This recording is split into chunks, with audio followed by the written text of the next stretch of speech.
Bonjour à tous, le 13h sur Canal 3 Bénin, dans les titres, c'est fait, on connaît la configuration du nouveau bureau de l'Association nationale des communes du Bénin, 15 membres élus à l'issue d'un congrès ordinaire, le quatrième du genre de l'ère de la décentralisation. Nous reviendrons sur le déroulé de la cérémonie d'ouverture, c'était lundi à Cotonou. Le Bénin fait des bons considérables en matière d'amélioration des conditions de vie des populations et la protection de l'environnement. Le rapport mondial sur le développement humain de l'année 2020 l'indique. Le document alerte également sur l'urgence de résoudre les problèmes qui handicapent le développement humain en lien avec la sauvegarde de la planète. Nous aurons les précisions avec Irissou Boukari et puis des réflexions aux problèmes d'emploi et d'insertion des jeunes diplômés des universités. Que deviennent-ils après leur cursus académique? La question était au cœur des préoccupations à l'École supérieure de management ESM Bénin. Formateurs et experts en matière d'emploi se sont entretenus avec les étudiants lundi. Le point à suivre. Bienvenue donc dans ce journal. Depuis hier, on connaît la composition de la nouvelle équipe dirigeante de l'Association nationale des communes du Bénin. Luc Atropo est réélu président du bureau de 15 membres. C'est à la suite des assises du 4e congrès ordinaire de la fêtière des communes du Bénin. Les 77 communes et les maires de ces communes du Bénin se sont retrouvés au moment même où prend fin la mandature 2015-2020 de l'institution pour faire le point des diligences accomplies ces 5 dernières années et se projeter dans l'avenir. Nagui Balagbe et Moufid Sabouran étaient à l'ouverture des travaux du congrès à Cotonou. Nous pouvons aujourd'hui affirmer que la mission a été accomplie. C'est la fin d'une mandature et le début d'une autre. L'Association nationale des communes du Bénin procédait ainsi à l'ouverture de son 4e congrès ordinaire, essentiellement consacré à la clôture du mandat finissant, ainsi qu'au renouvellement de ses instances dirigeantes. Mais avant, il a fallu faire un tour d'horizon des acquis et des réalisations ces 5 dernières années. Nous pouvons aujourd'hui affirmer que la mission a été accomplie. En effet, avec l'aide de tous les élus et le soutien du gouvernement et de son chef, ainsi que des partenaires techniques et financiers, les membres du bureau sortant et moi-même avons essayé de donner le meilleur de nous-mêmes pour accompagner nos administrations locales dans l'amélioration continue de la qualité de la gouvernance et des services qu'elles offrent à nos concitoyens.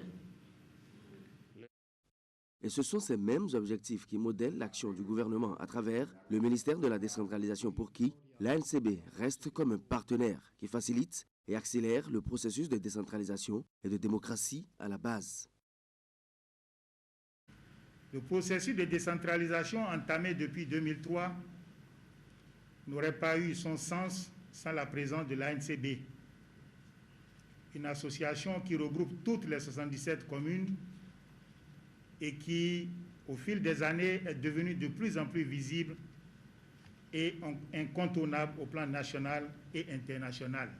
Le Bénin a opté pour la démocratie à la base et a mis les communes au cœur du développement local. Notre département ministériel reconnaît les efforts que vous consentez au quotidien pour offrir à vos populations de meilleures conditions de vie. Il sera procédé donc au terme de ce 4e congrès à la mise en place d'un nouveau bureau, à charge pour lui de conduire les destinées des 77 collectivités décentralisées, et ceci pour les 5 prochaines années. Et justement, le bureau a connu Luc Atropo, actuel maire de la ville de Cotonou, métropole du Bénin, est élu président de l'ANCB. Il présidera un bureau de 15 membres répartis à des postes de responsabilité. Malik Sebou Gomina, maire de Djougou, est désigné secrétaire général. Et le maire de Porto-Novo, Charlemagne Nyankoti, tient la trésorerie générale. Des visites de terrain dans ce journal. José Didier Tonato, ministre du Cadre de vie et du Développement durable, était sur le chantier de construction et de modernisation du marché Rundro à Abomey. Des mois après le démarrage des travaux, il est allé se rendre compte de leur évolution. Il s'est aussi rendu sur le chantier de construction du stade de Goro et dans les rues en plein aménagement. Nous allons suivre le tour de ville avec Imet Elena Moussou. 22% de réalisation contre un délai contractuel restant de 40%. Les travaux de construction et de modernisation du marché Rundro d'Abomey semblent piétiner. Mais les innovations et modifications de standing apportées au projet initial et qui sont quelque peu responsables du retard constaté, rassure José Didier Tonato. Le ministre du Cadre de vie était sur le chantier ce jeudi. Il a saisi l'occasion pour échanger et instruire l'entreprise afin qu'elle accélère les travaux. Je pense que les conditions sont remplies. On s'est parlé. On va retravailler les plannings. Nous allons voir la zone de préfabrication et l'installation de la centrale béton. Je suis très optimiste par rapport à ce que j'ai vu. Donc c'est possible que le marché d'Abomey soit délivré en qualité et en temps. Après le marché Rundro, José Didier Tonato et sa délégation se sont rendus au stade Omnisport d'Abomey. Ici, les travaux ont beaucoup évolué. La pelouse et les caniveaux d'évacuation des eaux de ruissellement sont totalement terminés. Le bâtiment administratif et la tribune sont presque achevés. Mais malgré ce niveau d'exécution des travaux, le pari de livrer l'infrastructure avant la date du 31 janvier 2021 semble ne pas pouvoir tenir. La faute, selon l'entreprise, est imputable à la pandémie de la COVID-19 et est aussi due, selon la mission de contrôle, aux sous-effectifs des ouvriers. Si nous arrivions à contraindre l'entreprise à augmenter son personnel et à multiplier le nombre d'équipements que nous avons, comme l'entreprise nous a promis, je crois qu'on pourra s'en sortir plus rapidement parce qu'à l'allure où ça va, ça ne nous honore pas. Avant la fin de la semaine prochaine, tout ce qui est charpente sera bouclé. Les fermes vont finir cet après-midi, il ne restera que les packs. À côté de l'assainissement, ça a évolué avec la pose aussi des pavages. L'air de foot, la pelouse et la piste, tout est terminé là. Il ne reste que le traçage au niveau de la piste d'athlétisme. Le bâtiment également, nous sommes en train de finir le carrelage. Dès la semaine prochaine, ce sera la pose des équipements de matériel. Donc la première chose que nous allons faire, c'est de reprendre en détail le planning qui permet l'atterrissage au 31 janvier où nous allons le percevoir ensemble. Le planning, ce n'est pas seulement de dire nous allons faire de telle période à telle période. Il faut préciser sur le planning comment on le fait, la mobilisation de personnel et la mobilisation du matériel qui permettent de tenir ce planning. Avant de quitter Abomey, le ministre du Cadre de vie a sillonné les infrastructures routières réalisées dans le cadre du projet asphaltage. La visite entre dans le cadre d'une tournée entamée par l'autorité. Après la cité des Weba-Diavi, d'autres localités vont aussi recevoir les jours à venir la délégation conduite par le ministre José Didier Tonato. Et voilà, et avec Imet et un autre ministre, rendons-nous sur la route Zainado-Banambin-Panouian dont le bitumage est pratiquement achevé. Le ministre Hervé Romain des infrastructures et des transports a sillonné le tronçon aux côtés de l'entreprise en charge des travaux. Occasion pour lui et son équipe technique de se rendre compte des réalisations et de relever les insuffisances et d'y apporter quelques solutions. Le constat. Cette séance pour recueillir des populations leur appréciation, observation et doléances, celle relative à la réalisation de la route Zainado-Banamé-Panouian ainsi que les bretelles Kogede-Zakota et Kove-Banamé. Au niveau du CEG Banamé, l'accès au CEG Banamé actuellement n'est pas facile. L'accès aux maisons de la population de Sowe désormais est difficile. Au niveau de l'arrondissement de Dantan, il y a beaucoup d'écoles primaires qui sont au bord de la voie. On a connu déjà 3 morts au niveau de l'école primaire publique de Tan. D'une importance capitale pour la région, les infrastructures en cours d'achèvement présentent à plusieurs égards de multiples avantages. Elles vont permettre de désengorger le trafic sur certaines routes inter-États. Ces infrastructures routières offrent également un couloir idéal pour évacuer rapidement les biens et marchandises. Du fait que l'ensemble des eaux ont été envoyées dans l'exutoire naturel qu'est la forêt sacrée Konzoum, L'ouvrage qui a été réalisé sur le cours d'eau Vovoé à Toué est devenu plus petit en saison pluvieuse. Il n'y a que Touégon qui est coupé de l'ensemble des autres parties de la commune.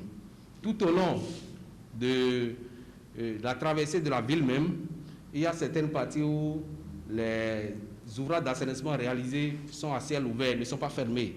Il y a certains passages qui ne sont pas encore réalisés. Or, ces passages permettent aux populations d'accéder aux champs. À la suite des échanges, le ministre Hervé Khéhome, initiateur de la rencontre, est descendu sur le chantier. Le ministre des Infrastructures et des Transports a pu constater les difficultés d'accès aux lieux de travail, domicile ou ferme soulignées par les populations bénéficiaires rencontrées. L'autre point ayant retenu l'attention de l'autorité ministérielle est le niveau d'exécution des travaux. Sur l'axe Zaniando-Banamé-Paouyan, long de 57,2 km, les travaux de terrassement, de réalisation de chaussées et autres ouvrages de franchissement sont terminés. Une évolution qui réjouit plusieurs membres de la délégation. L'accès d'ici à Paouyan permet d'éviter d'aller contourner par Boycon et pour qui vient de Louémé ou qui quitte ici pour aller dans le nord, vous constatez que l'accès est très facile. La route que nous sommes en train de visiter est très longue. Elle part de Covey jusqu'à Paouyan. Dans l'ensemble, les travaux sont très bien faits et sont presque à leur achèvement. Estimées à 114,4 km, les infrastructures dans leur entièreté sont presque achevées et reçoivent déjà du trafic. Elles seront provisoirement réceptionnées dans les prochaines semaines. Réalisées dans le cadre du programme d'action du gouvernement, ces voies ont été aménagées dans le but de désenclaver la région Agonli et de favoriser son essor économique. Merci à vous, Imet Hélène Moussou. On quitte maintenant le terrain. Nous avons désormais des précisions sur le contenu du rapport mondial sur le développement humain pour l'année 2020. Le document indique que notre pays, le Bénin, a fait des bons considérables en matière d'amélioration des conditions de vie des populations et la protection de l'environnement. Le document alerte également sur l'urgence de résoudre les problèmes qui handicapent le développement humain en lien avec la sauvegarde de la planète. Idrissou Boukari et Rachid Soubirou font ici le point de la cérémonie de présentation du rapport. Cette cérémonie est présidée par le ministre d'État chargé du plan et du développement, Abdoulaye Diotchane. Le rapport mondial sur le développement humain soigneusement déballé et présenté au public par le ministre d'État chargé du développement, le représentant résident du programme des Nations Unies pour le développement et la coordonnatrice intérimaire du système des Nations Unies au Bénin. Un rapport dont le contenu a été présenté à l'assistance à l'économiste national du PNUD. Le thème de ce rapport 2020 porte sur le développement humain et l'anthropocène, la prochaine frontière. 3 messages importants sont à retenir du rapport d'après la lecture du représentant résident du PNUD. Premièrement, la survenue et l'expansion de la pandémie du Covid-19 a exacerbé une myriade d'inégalités dans le développement humain. Covid-19 s'est répandu dans le monde interconnecté, prenant racine partout où il a atterri et prospérant en particulier dans les fissures des sociétés, paralysant ainsi les efforts pour contrôler le virus. Deuxièmement, les déséquilibres planétaires et les déséquilibres sociaux s'exacerbent mutuellement. Troisièmement, du fait des nombreuses pressions de l'activité humaine sur la nature, l'environnement et l'écosystème, la civilisation humaine entre maintenant dans une nouvelle époque géologique, l'Anthropocène. 2020 a été marqué par plusieurs crises. D'abord, la crise sanitaire liée à la pandémie de Covid-19 et la crise économique mondiale. À cette crise s'ajoute le phénomène des inondations au Bénin qui a provoqué une vingtaine de morts et la destruction des milliers d'hectares de production et des milliers d'habitations. Malgré cette situation, le Bénin a résisté au choc grâce à son plan national de développement à l'horizon 2025 inscrit dans son programme d'action 2016-2021 et le plan intégré de riposte à la pandémie de Covid-19, sans oublier le renforcement du capital humain à travers le projet H et le programme d'accès universel à l'eau potable. Des actions qui ont favorisé le progrès pour le Bénin. Le présent rapport révèle que le Bénin a fait un bond en matière de développement humain ces dernières années, confirmant une fois encore la justesse des actions que nous menons pour le développement économique et social de notre pays, pour le développement durable dans notre pays depuis 2016. Je veux noter avec satisfaction qu'en 2019, le Bénin a progressé de 5 places dans le classement mondial, basé sur la qualité du développement humain. Notre pays est devenu le premier en termes de développement humain au sein de l'espace UEMOA et troisième dans l'espace de la CEDEAO, derrière le Cap-Vert et le Ghana. Mesdames et messieurs, les politiques et actions du gouvernement ont permis d'observer une forte croissance économique de plus de 6% ces dernières années. Au niveau national, le rapport a fait une série de recommandations à mettre en œuvre. Il s'agit entre autres du renforcement de l'approche anthropocène et celle du développement humain, l'utilisation du cadre de développement humain pour sauver la planète. Il faut alors prendre en compte l'interaction entre la population et la planète quand on parle de développement humain. Les conclusions de ce rapport et les leçons que le Bénin peut en tirer feront l'objet d'une série d'échanges approfondis que compte organiser le bureau de PNUD au Bénin dans les jours à venir. Et voilà, allons maintenant à cette interrogation. Que deviennent les étudiants des universités après leur cursus académique? Question au cœur des préoccupations à l'École supérieure de management. La journée du lundi a été mise à profit par les responsables de l'USM Bénin pour entretenir les étudiants en situation de formation sur les conditions basiques de la réussite humaine, du progrès et du succès en entrepreneuriat. Une conférence sur le thème a rassemblé les acteurs du système, Séraphine Sionbon, Henri Ganti. C'est une conférence pour édifier davantage les étudiants sur le succès et la réussite qu'a organisé l'École supérieure de management. Pour présenter la thématique au niveau du site d'Abomey-Calavi, le professeur Eloge Goualé était face à des dizaines d'étudiants.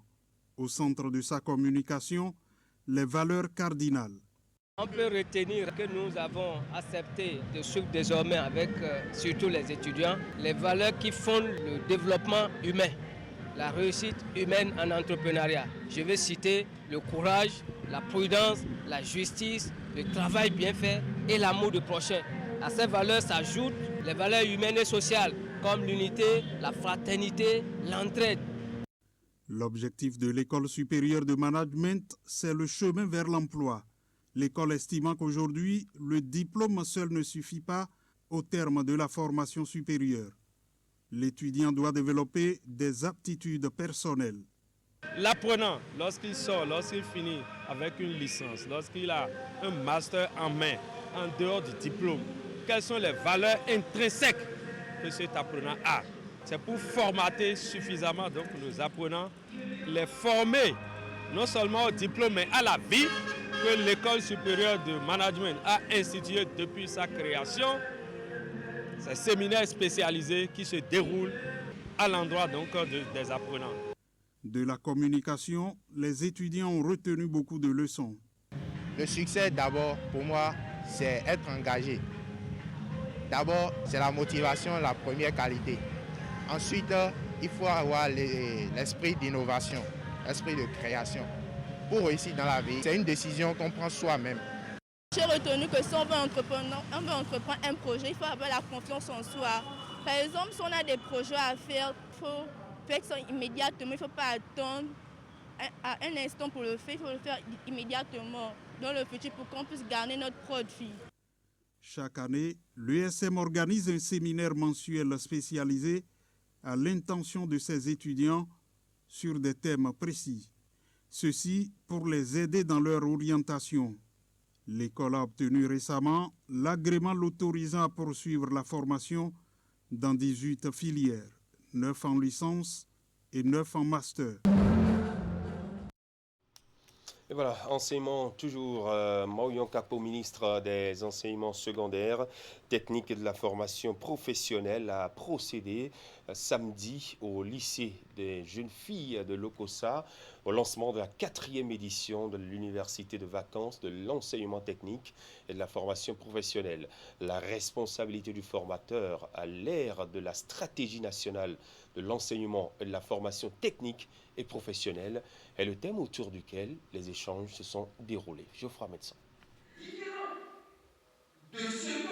La terre hospitalière est Cité de l'Espérance, Lokossa, dans le département du Mono, est le lieu choisi par ces acteurs de l'enseignement technique et de la formation professionnelle pour l'édition 2020 de leur université de vacances. Ils sont plus précisément dans les locaux du lycée des jeunes filles de Lokossa. Le premier objectif doit amener les participants à s'approprier les grandes lignes de la stratégie nationale de l'enseignement et la formation technique et professionnelle. Le deuxième objectif, c'est qu'après cet exposé, que nous fixons, donc c'est de fixer les responsabilités du formateur de l'enseignement et la formation technique et professionnelle aujourd'hui. Et enfin, le troisième objectif, monsieur le ministre, après les échanges, après avoir fixé les responsabilités du formateur, nous allons revisiter les curricula de formation pour les deux métiers pour lesquels les enseignants sont ici présents. Organisée du 17 au 21 décembre, cette université de vacances, dont les portes s'ouvrent ici officiellement, est axée sur le thème « La responsabilité du formateur à l'ère de la stratégie nationale de l'enseignement et la formation technique et professionnelle ». L'université de vacances est un creuset d'échanges, de formation, de partage d'expériences pédagogiques exclusivement réservée aux enseignants. Et la thématique de la présente édition est qui rassemble les filières de la mécanique générale et de l'électronique vient à point nommé. Il est démontré de tout temps que le développement d'une nation est impulsé par le développement de la formation professionnelle. L'organisation est assurée par la direction de l'enseignement technique et de la formation professionnelle. Elle répond désormais à une nouvelle dynamique impulsée par le président Patrice Talon et son gouvernement. Notre pays, comme la plupart des pays confrontés à la question du chômage et du sous-emploi, notre pays a donc décidé d'axer son économie et de l'orienter vers la transformation structurelle. Et pour y arriver, il est prévu que l'un des leviers sur lequel il faudra agir, c'est l'enseignement, mais surtout l'enseignement et la formation technique et professionnelle. L'effectif des participants à cette université de vacances est composé principalement d'enseignants des filières de la mécanique et de l'électronique. Il est attendu d'eux une mise à niveau de leurs connaissances par rapport aux réalités de l'heure et à l'adaptation du curricula de formation aux lois du marché. Parlons à présent culture et éveil. Après la 12e édition tenue à Afem au Togo, l'association des rois de l'ère culturelle Koura et Ani a organisé sa 13e rencontre annuelle. C'était samedi à Péninsoulou, un arrondissement de la commune de Bassila. Les têtes couronnées, garants de la tradition et natifs de l'ère culturelle Koura et Ani ont une nouvelle fois affiché leur volonté de valoriser et perpétuer la culture des ancêtres. Phil Kibirou, Tassou, Zachary, prince honoraire de l'association, a soutenu l'événement qui s'est axé sur le rôle des chefferies traditionnelles dans la lutte contre la pandémie du coronavirus. Abdou Sahabi Idrissou, Alassane Arouna. La valorisation et la promotion des us et coutumes rythment toujours la vie associative des communautés Koura et Ani. Conformément à ses objectifs fondamentaux, l'association des rois des aires culturelles Koura et Ani, Araka, œuvre inlassablement pour l'instauration de la paix, la sécurité et surtout la valorisation de la chefferie traditionnelle. Dans ce combat d'union et de promotion de leur culture, les rois, têtes couronnées, sages et notables, se sont retrouvés à Pénésoulou pour perpétuer leur culture inestimable, riche et variée.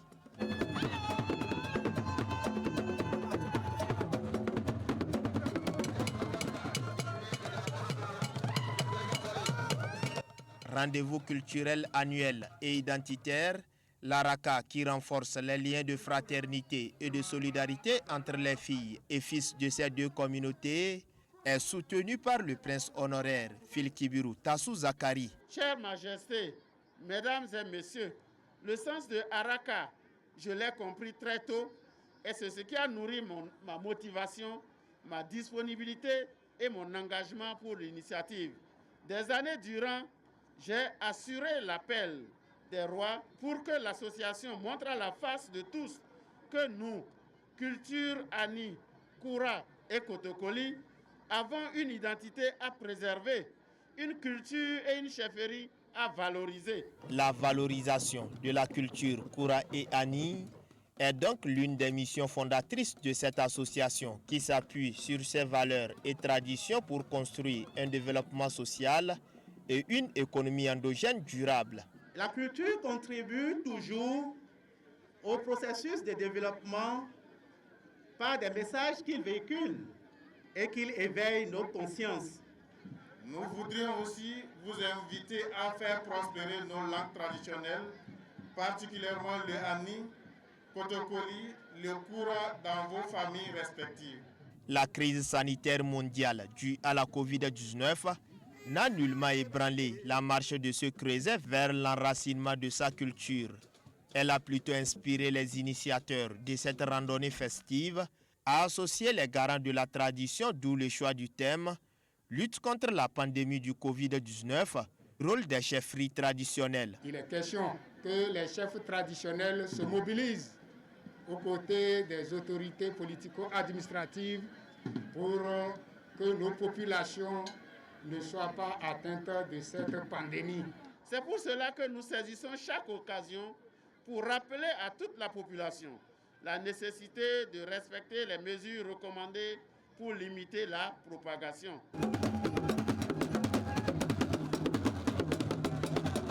Outre ces danses, grande attraction de cette 13e édition, les jeunes se sont rivalisés d'ardeur et d'endurance, ceci à travers la lutte traditionnelle. Et voilà, de très belles images de culture. Et tout comme les Koura et les Ani, les Yoa des communes de Kopargo et de Djougou travaillent à donner un nouveau souffle à la culture Yoa à Djougou dans le week-end. Un séminaire linguistique pour réfléchir sur les problèmes a réuni les participants originaires de la région. À l'issue de leur assemblée, ils ont dressé une feuille de route dans la dynamique de booster la culture Yoa. Abdou Sabi Rissou, Abdou Rafou Yaya, pour beaucoup plus de précision.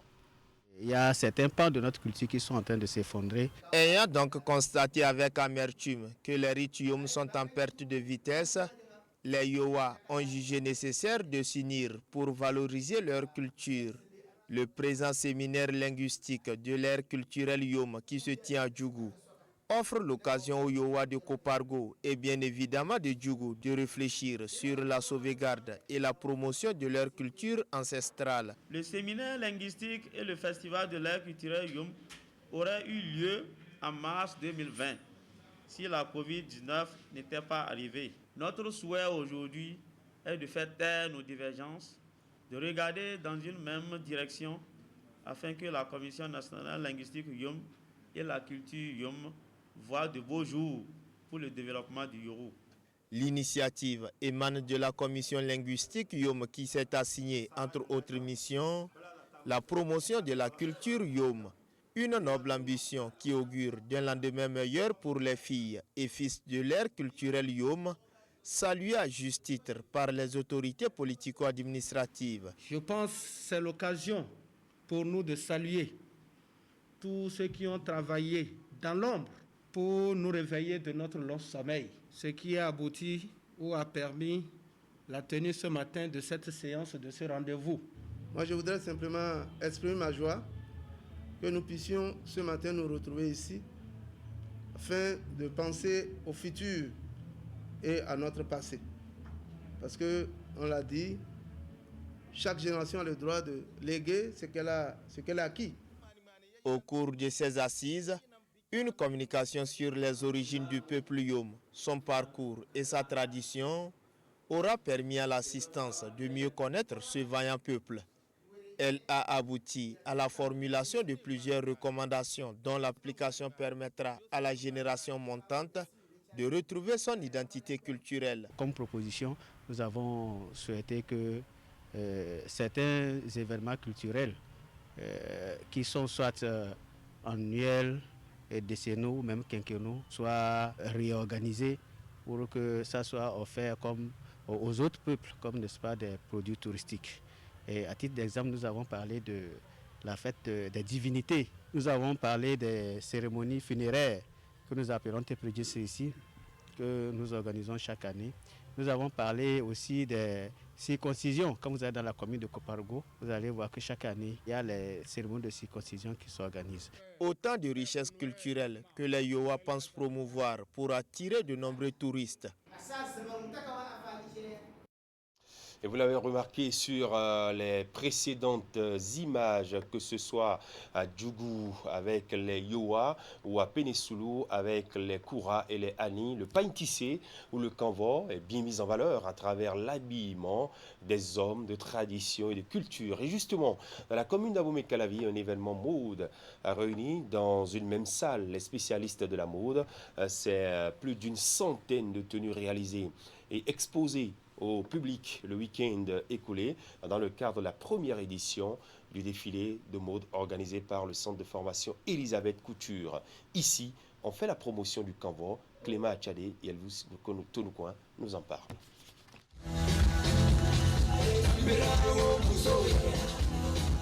C'est une soirée spéciale avec à la clé des tableaux sans pareil.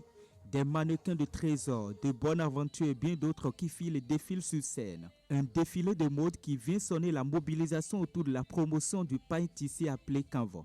Des modélistes du stylisme engagés à vendre ce Made in Benin. Et pour cette édition, de nombreuses personnalités ont signé leur présence pour rehausser ce défilé de mode qu'organise Elisabeth Couture.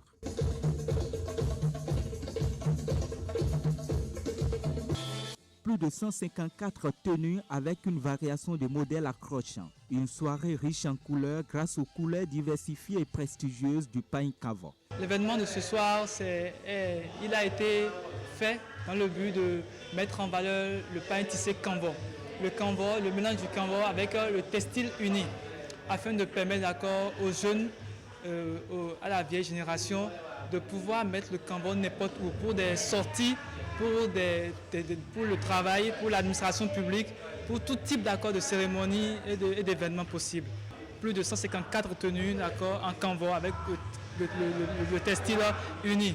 Nous avons réalisé des tenues, des costumes, des gilets, des pantalons, des robes de soirée, des robes traînes et des robes pour des dîners de gala. Ce défilé de mode de promotion du kanvo a été l'occasion pour les invités et le public de rendre de vibrants hommages aux jeunes Judicaël, promoteurs de cet événement. Ces derniers ont également promis d'être le porte-parole d'Elisabeth Couture dans leur milieu respectif. J'aime beaucoup la mode et j'ai aimé l'initiative du styliste qui a organisé ce défilé. Donc j'ai voulu l'accompagner pour le soutenir dans son initiative. Beaucoup disent que le kanvo est difficile à porter, c'est lourd et tout, mais je trouve que c'est très bien. Il faut apprendre à le porter et vous allez l'apprécier. Ce que nous allons demander d'abord aux autorités, c'est de nous faire confiance. De nous faire confiance quand nous avons les projets, de nous faire confiance et de nous soutenir. Parce que d'abord, quand le projet vient, c'est pour nourrir la population. C'est pour nourrir les plus jeunes, les adolescents, et de satisfaire un tant soit peu l'image de notre culture. Vous allez constater que ici, j'ai d'abord passé par le akonhu, qui a fait l'origine même du kanvo dans les danses. Et ici, vous voyez beaucoup de choses. La soirée s'est achevée par une séance de vente à l'américaine qui a permis au public de repartir avec des tenues réalisées par les stylistes du centre Elisabeth Couture. Le centre s'engage à faire davantage la promotion de ces pains tissés et promet de nouveautés pour les éditions prochaines.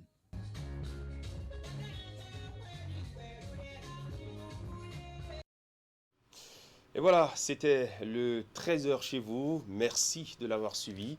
Ce soir à 19h, vous aurez Ulrich Gaba pour la grande édition du soir. Je vous retrouve demain au journal sur Canal 3 Bénin et le www.canal3télévision.com à partir de 13h. Bonne suite de journée. Au revoir.